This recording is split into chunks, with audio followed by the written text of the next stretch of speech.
Bom dia. Em Lucas capítulo 7, a partir do versículo 12, Jesus ia com seus discípulos a uma cidade chamada Naim, uma aldeia na verdade, né? E ia saindo uma senhora, uma mulher, levando seu filho morto, o defunto, né? Para o sepultamento.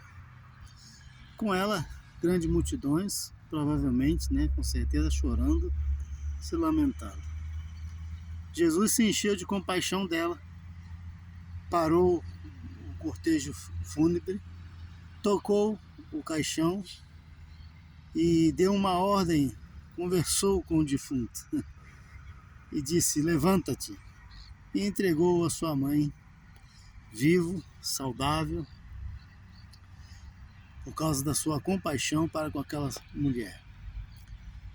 Olha, Jesus conversa com os discípulos, com os defuntos, e nós vemos sempre pessoas conversando com os defuntos. Na verdade, isso não é muito incomum, não. Mas muitos conversam se lamentando, dizendo da saudade que vão sentir, da falta que aquela pessoa vai fazer, talvez algum sentimento de culpa por não ter sido muito bom para aquela pessoa. É verdade que às vezes algumas pessoas também não são muito boas, né? E para alguns já vai tarde, mas para aquela senhora era uma outra situação. Ela era uma viúva. Naquele tempo as viúvas não tinham pensão. Quem abrigava as viúvas eram seus filhos, né? O filho era que protegia sua mãe, que sustentava sua mãe. Então ela não teria sustento, não teria subsistência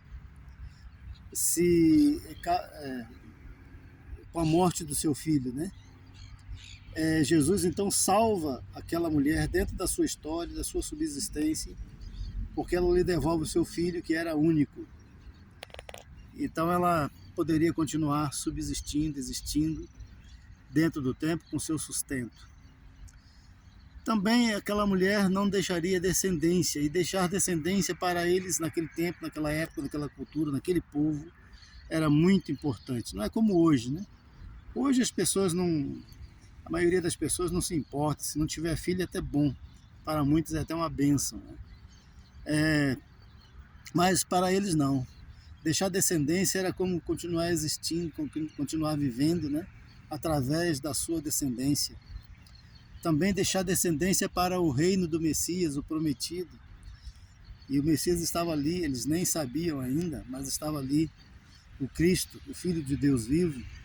E a ressurreição daquele rapaz, daquele jovem, daquele defunto, foi um sinal para a fé deles e para a nossa fé de que Jesus é o Filho de Deus. Na verdade, Jesus é Deus com autoridade sobre a vida e sobre a morte. Jesus faz os mortos voltarem à vida, e Ele é o único que faz isso, mais ninguém. Então, o que nós precisamos na nossa vida para a nossa subsistência aqui e no além é de Jesus. Confia nele, entrega a Ele a sua vida, e você vai ver que Ele faz toda a diferença quando nós andamos com Ele. Deus abençoe o seu dia.